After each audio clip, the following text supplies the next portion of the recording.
Hi everyone, in front of me I've got MOTOROLA Moto G34 and let me share with you how to change keyboard language on this device.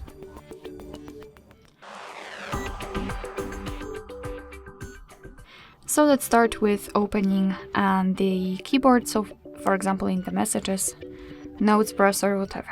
Then let's enter the settings and tap on the languages.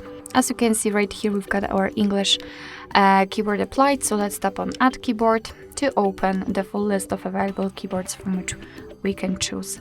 So let me choose maybe this one. Just tap on it and as you can see now you can choose from the available layouts. So just mark the option you'd like to apply and tap on Done. As you can see we've got our language added, so in order to remove the previous one we have to tap on the edit icon, so the pencil icon, mark the language and tap on the trash bin icon.